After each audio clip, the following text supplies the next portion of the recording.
Welcome. I'd like to introduce you to this awesome opportunity for your particular business. More than likely you're sitting down with someone who is representing this program that is going to help you and show you step by step how to set up a trust that's going to protect your business. Now, more and more these days, business owners are seeing more threats to their business. You have social threats, you have economic threats, you have political threats. Social threats could be just basically someone deciding that you're a target because you're a successful business owner and they want to target your business, target you as someone that they want to sue. You have political threats to your business. There's no telling in the next 10 to 15 years if the United States of America would be a socialist country or not, which means taxes could be higher. You might have more intrusions into your particular business as to how you can operate it and how you can pass your success on to your families and loved ones. You have your threats as far as economics, because you never know from year to year if your business would be as successful as it is the previous year. And of course you want your business to continue to grow. So one of the fundamental things that you need to have for your particular business is the ability to protect yourself against lawsuits, judgments, and people that come to try to attack your business, take your wealth, and take your legacy. This particular trust will protect you in all of those key areas. And of course, one of the largest opportunities and benefits of this particular trust is the ability to defer taxes. That gives you enormous ability to dictate how fast and how large your business can grow and how much of a legacy you can build and leave on to your heirs. Strap your seatbelts on. This is going to be an awesome opportunity for you to learn how to grow and protect your legacy and build wealth. You're going to have given to you in front a sheet of paper. This basically says build your trust. My goal is to walk you through this paper, to take out all the mysteries, to take out all the complexities of setting up a trust. And also, what's very unique about this particular trust, this is a copywritten, non-grantor, irrevocable, complex, discretionary spendthrift trust. What I mean by copywritten, this trust was copywritten back in 1999 by the Rosen & Rosen law firm out of Houston, Texas. There is no other trust that has a copyright attached to it, which is very important, which simply means that no other attorney, no other law firm, no CPA can offer you this specialized trust that will do the different things that this trust will have for you once we get started. The non-grantor part of it, now again, follow the form that I have in front of you, is talking about non-grantor. The non-grantor, these particular terms basically is what's giving you the ability to have all of these benefits for your particular business. The non-grantor part simply is referring to the fact that you did not set the trust up. A third-party settler, which is at the very top of your sheet, the third-party settler can be your agent, the associate that's sitting down with you right now, or you can pick anyone to be your third-party settler. That's the individual that initially sets up the trust. What this does is gives you an arm's length distance from the trust. If you were to form the trust yourself, that would be looked at as an alter ego, and you would not have all the benefits of this particular trust. You have irrevocable. There are basically two types of trust. There's all types of names, but you have revocable. You also have irrevocable trust.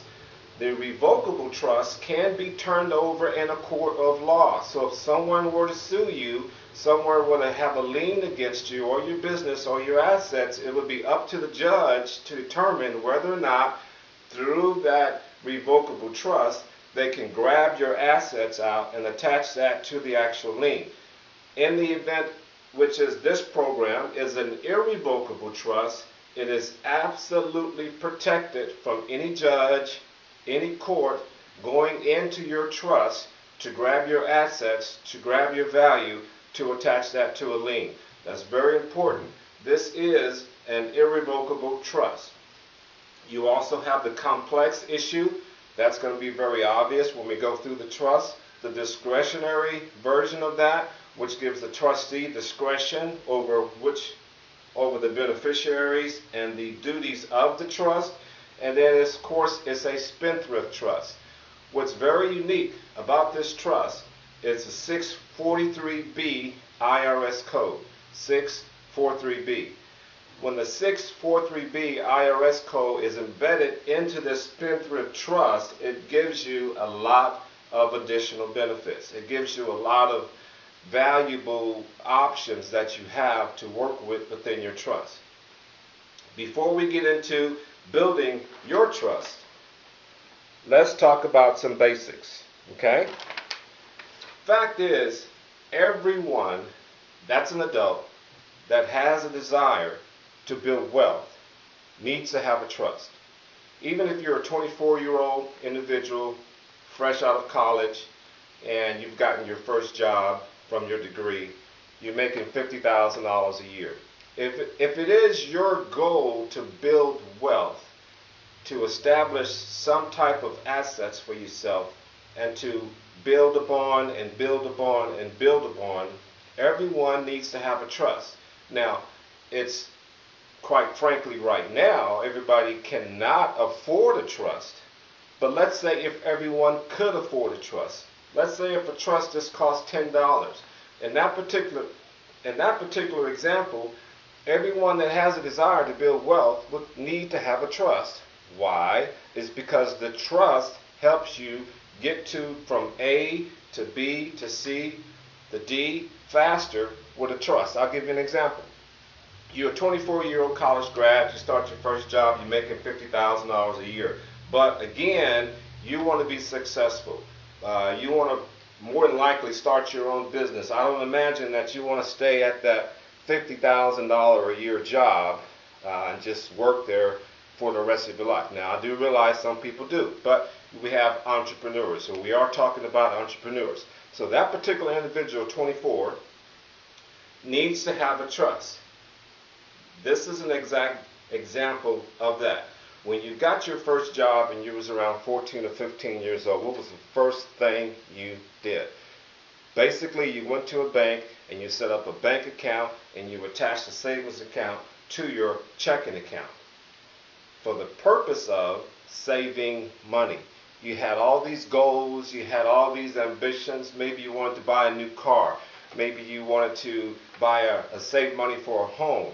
So your goal was to use the bank as the vehicle to put money into so you can save instead of, let's say, spending your entire check. If you was living at home, maybe your parents wanted you to set up the checking account so you could save money and build something toward either a car or just saving money for a business or saving money for a home. Just like that savings account and that checking account that you started when you first got your job, when you first start your business, you need a trust. Here's why. That 24-year-old person goes out and decides they want to start a business. The business is successful. Now they're making about $100,000 a year. What's happening? More than likely, that person is buying property, cars, furniture, saving for other things that they might need for their business. And also, they're making what? They're making 1099 income. 1099 income. This means that they're going to have to pay taxes on that income. And so, of course, you're going to have deductions. You're going to have cost of doing business. And so you're going to reduce your taxes because of those particular issues. So on $100,000, maybe you're just going to pay $8,000 when it's all said and done, or maybe $10,000 of taxes. Okay? Let's stop right there. Let's say that $8,000 a year in taxes for that 21-year-old business person who's just started out. If there was an option either to pay all of that in taxes or to reinvest that $8,000 into their own business. Now, of course, it is every American's responsibility to pay their fair share of taxes. So we're not talking about tax avoidance. We're talking about legal tax options that you have to reduce taxes or to refer taxes. So if that individual could take that 8,000 or 6,000 or whatever portion of that, and let's say put that into their business, and let's just keep it right there. That 24-year-old just made $100,000 a year for the rest of their life, and they only had that $8,000 tax liability for the rest of their life. What would that $8,000 a year do as far as changing the direction of their business, as far as being successful or not, and as far as leaving a legacy to the family? They could buy more equipment. They can double the size of the business. They can spend that money on a retirement plan, save money for the future. They can buy life insurance. They can buy a new home. They can save for a new home. And then when they pay off that home, because now they have extra $6,000 or $8,000 a year, they can buy a bigger home. They have assets. So you're growing and growing. Along the way, what might happen is someone could try to sue this particular individuals for the assets that they are accumulating. Before I was actually looking at this particular business model, I never knew how many people were being sued.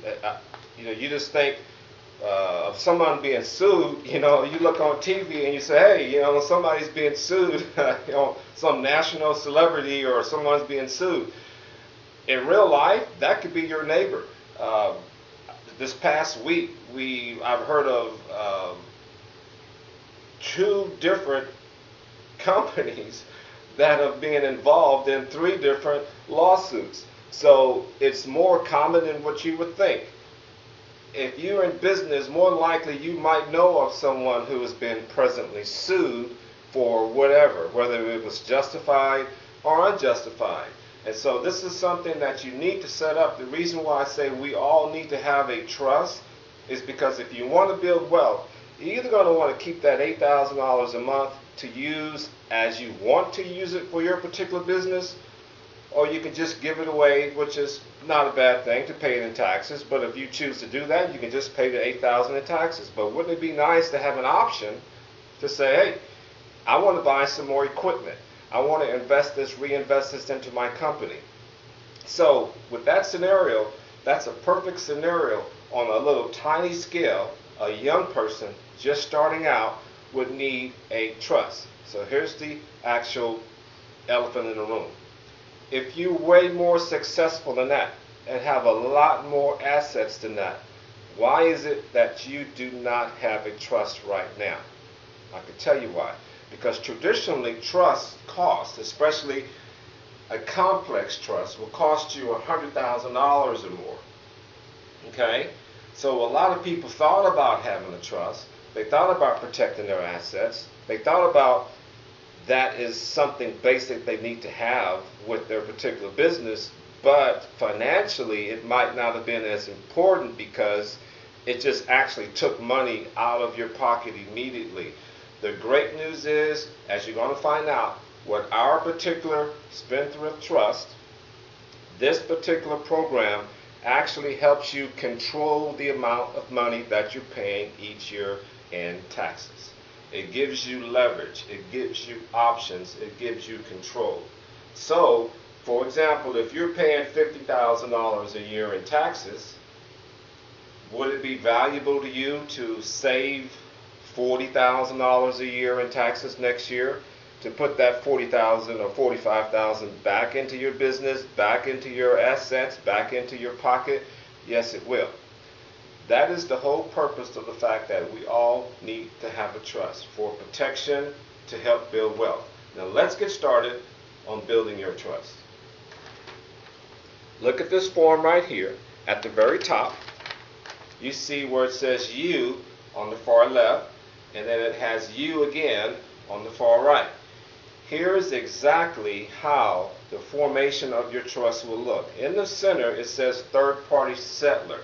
That third-party settler can be your associate, or it could be anyone that you pick to be the third-party settler. This is the one that's going to initiate your trust. This particular third-party settler has no authority in the trust at all. Once they initiate the trust, basically, they just disappear. They have nothing to say about what's going to happen with the trust, who are the beneficiaries. They have no power in the particular trust at all. That's just the individual that is setting it up. It could be anyone over the age of 17 years old. Okay, now, right up under you, on your right side of your form, the right side, it says you, and then it has your business. That is your business. So whatever business that is, it could be an LLC, it could be an S Corp, it could be just your name, no official title, but that's your business. That business, look up under there, the arrow is pointing down to is making money. Okay, that business also can have assets. You, which is pointing down to the business, you can also have assets. So what are examples of assets? That's your home, that's your car, that's your furniture, that's your clothes, that's everything that's tangible that you have, whether it's in your business or personal life. Because again, what we're trying to do is make you lawsuit proof, so someone could not sue you and grab your stuff. So just because you don't want to just put your business into a trust, because if someone sues you, they could take your home, they could take your cars, they could take your bank account, they could take things or attach liens to things that you hold as valuable, things that you want to pass on down to your heirs. Let's go back to the center, right up on the third-party settler. The third-party settler is setting up the business trust. Now keep in mind, what we're going to do is work with you to figure out what type of trust that you would need, whether it's a real estate trust, a charitable trust, retirement trust, business basic trust, business advanced trust, and also how many partners you might have with that particular organization that you have. We're going to pick that and articulate which particular trust you need a little bit later. But so right up under your third-party settler, they set up the business trust. If you see the arrow going down from the business trust, it's going down to a beneficial trust. That beneficial trust is what is going to house your ability to receive funds and to receive awards from the actual trust that's been set up. So if you look at the arrow from income to assets, the income and the assets are pointing up to your business trust. That means you're selling, with a contract, your assets, your car, your home, your business, the business income. That is all going to be sold to the trust. The trust is going to have it, which means when it's all said and done, you're not going to own anything. The actual quote is, own nothing but control everything. In that case, you are lawsuit proof. Now, when you go back over to the right side, it says you. Here's the power position of a trust. It is called the compliance overseer. The compliance overseer is the power position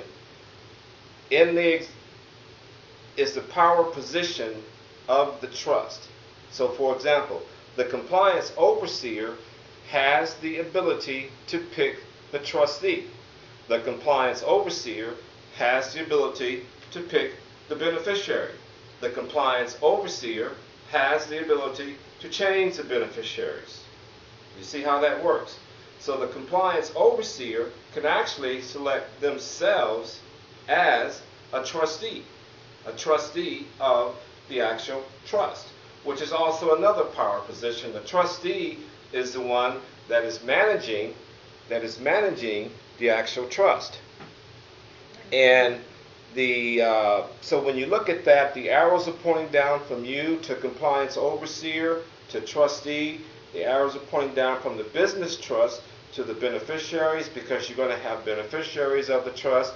Those are the individuals that once it's time that you would pass the trust on down to, or you might assign another trustee of the trust, which could be a beneficiary, or you might assign another compliance overseer of the trust, which is another power position to manage the actual trust for your future. When you look under the beneficial trust, let's say if you had 2 or 3 business partners, you would actually have 3 business beneficial trusts up under the business trust. So each partner would have their own trust.